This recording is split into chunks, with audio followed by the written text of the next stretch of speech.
And I'm a big believer that your core values should be your North Star. They should be your guiding light. In every decision that you make, they should be in perfect alignment and in harmony with your core values and with your beliefs. But unfortunately, that's where a lot of groups stop. They've got the core values on their website. They've got them on their trifold brochure. Some places you can walk in and they've got core values emblazoned in gold behind the front desk. But just having those core values and beliefs is not enough. You have to ask yourself, does every person on your team, in your school, in your organization or business, are they doing the things on a daily basis that are in alignment with those? So now we have to look at behavior. What is the behavior of every single person on your team every single day? Is it congruent with your core beliefs? See, we're either going to build culture or we're going to erode culture. And this happens with every person on your team, with every decision that they make. And while we're certainly not concerned with perfection, we do want to make sure we're motivated by progress, which means it's so important for the vast majority of decisions made by the vast majority of your team to be in alignment with the culture that you're trying to create. And the most important part of all of this is it has to be done consistently. Culture is not something we can pay attention to just when we feel like it, just when we want to, just when it's convenient. Culture is an everyday thing. And one of the ways we can make sure that we heighten culture is if you can get every single person on your team to behave in a manner that is in alignment with the core values, even when no one is watching. Because I can tell how much you all value relationships. And what I think is a major competitive advantage for you guys is even though you're in the IT space, which one with services and products, but someone would consider maybe a commoditized business, you still understand the value of relationships.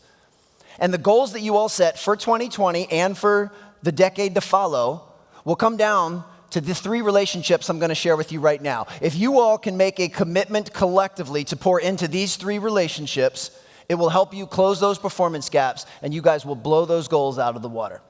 The first relationship is the one that we almost always take for granted and forget about. And that's the relationship you have with yourself. Are you self-aware? Are you self-disciplined? When you make a mistake, which is inevitable because you're a human being, do you have self-compassion? Are you able to move to the next play? But more importantly, are you making the time to do the things that you know you need to do to fill your own bucket? Notice I said making. You'll never find the time for anything.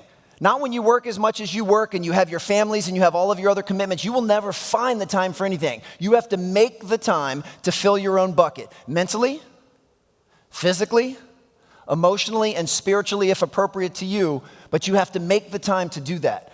Because that is the only way that you can become your best self. And here's what I need you to understand.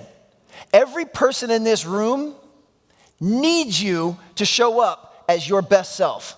They are counting on you to show up as your best self. That anytime you choose not to be your best self, you personally are lowering the chance that you're going to accomplish those goals that were set earlier today. Holding someone accountable is not something you do to them. It's something you do for them. And it's really important to have that mind shift. Holding someone accountable shows them that you care about them. You're basically saying, I believe you're better than what you're showing me. I know you're capable of more than this, and I'm not going to let you slide on that. Whether you're a parent or a leader within the company, holding people accountable shows them that you care. And in order for you all to reach that North Star, you have very high standards. And the key is not just having high standards. Anyone can have high standards. Do you hold each other accountable to executing those high standards? That's the difference between an average team and a good team and a great team, and a great team and an unbeatable team. It comes down to accountability. If for any reason we notice some behavior that is not in alignment with our core values, is not congruent or in harmony with the culture we're trying to create, now we need to correct it.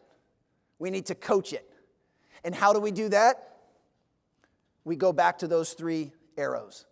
We make sure that they know that we're making this correction because we care about them, because we're invested in their success and the collective good of the organization.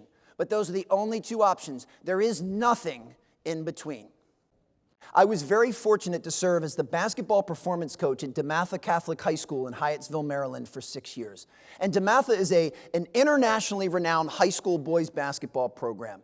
They've been on the map for well over 60 years. And of the 30,000 high schools that play boys varsity basketball in the United States, DeMatha Catholic High School is regularly ranked in the top 10.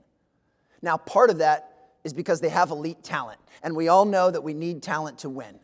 But another part of that is they have a brilliant and masterful head coach in Mike Jones, who knows not only how to recruit and attract top talent, but equally important, he knows how to develop and maximize talent and to get talent to play together.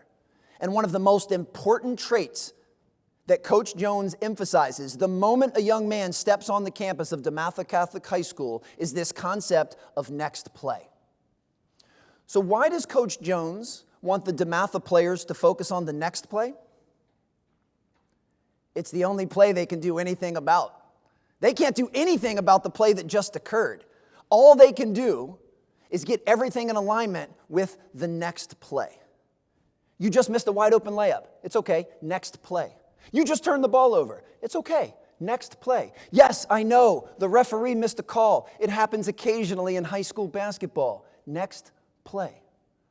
Coach Jones needs players to focus on the next play because it's the only play they can do anything about.